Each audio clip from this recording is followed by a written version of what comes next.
Today, the trial begins for a Wisconsin woman accused of murdering her fiance's 4-year-old granddaughter. 12 people accused of facilitating a multi-million-dollar college admissions scandal go before a judge in Boston. This morning, we're hearing from Empire actor Jussie Smollett's attorney about Chicago's top prosecutor's decision to drop all charges against him.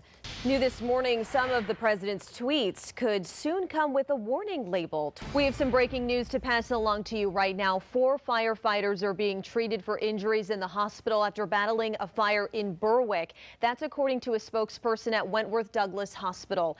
Right now, a Category 5 hurricane has formed in the Pacific and it's headed for Hawaii. We are learning new details about a man accused of assaulting a toddler in Skowhegan. A new report from the U.S. Geological Survey says the eruption of Hawaii's Kilauea volcano could last as long as 2 years. This morning, 3 Maine Red Cross volunteers are headed south to help with hurricane relief efforts. And if you are just joining us, there has been an arrest made. John Williams is in custody. He is alive after 4 days of searching.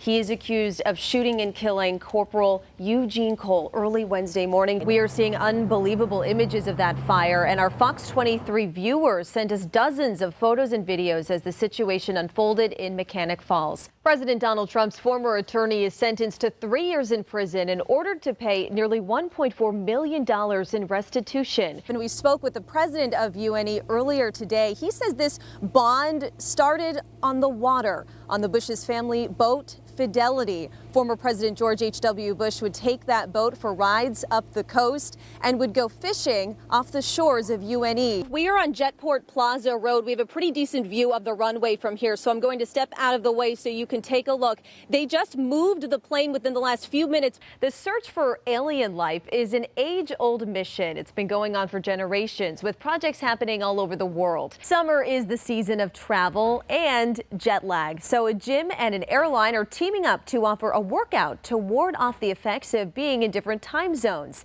Millennials are often blamed for either killing industries or reviving them. And in the spirit of the holiday, a new report shows they're saving the real Christmas tree industry. It's definitely coming down out here. We can feel the wind picking up as well. I have spotted a couple of plow crews here in our parking lot, and we've been eyeing these all night. Even our newsroom has been eyeing these all week, really. So we're finally going to take a bite out of these cookies. Here we go.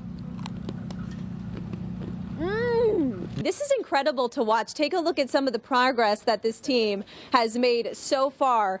It is incredible, and look at all the detailing. Yeah, very chilly out there, Amanda, but certainly nice and quiet compared to what other parts of the country are dealing with. So growing up, I wasn't allowed to have sweet cereals except for on my birthday. It was my treat. So on my birthday, I'd have Lucky Charms. The rest of the year, I'd have, the regular Cheerios and things like that. Did you pick the marshmallows out, though? Oh, yeah, only the marshmallows, exactly. That's perfect.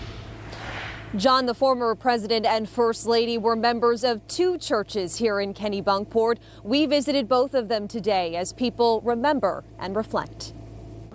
Very sad. It's the First Congregational Church's holiday fair. Amidst the Christmas wreaths and holiday treats are reminders of 2 very special members. They're very generous, and they just enjoyed the people, really enjoyed the people. They do anything for everybody, and they always spoke to everybody. Norma Little has been a parishioner here for more than 60 years. She and George H.W. Bush not only shared the same church, but the same birthday. He'd say, "Who's the oldest?" When they made us a cake. And he'd be funny. Very kind, very thoughtful, very giving. The Bush's impact was so great, a pew here is dedicated to them with a special plaque that bears their name. Actually, I put those on there.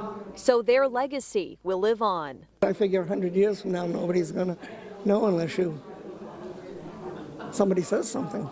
They weren't just fellow parishioners, they were family. And they just joined everything and had a lot of us down to the house for a celebration of sorts.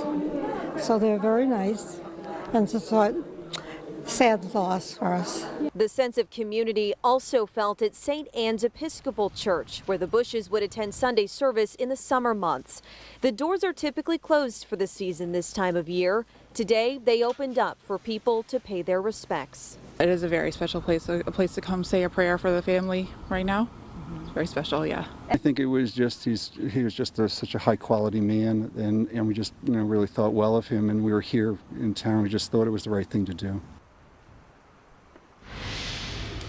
St. Anne's will also open its doors again tomorrow until 3 p.m. so people can stop by and offer prayers to the Bush family. Live in Kennebunkport tonight, Katie Sampson, CBS 13 News. Back to you.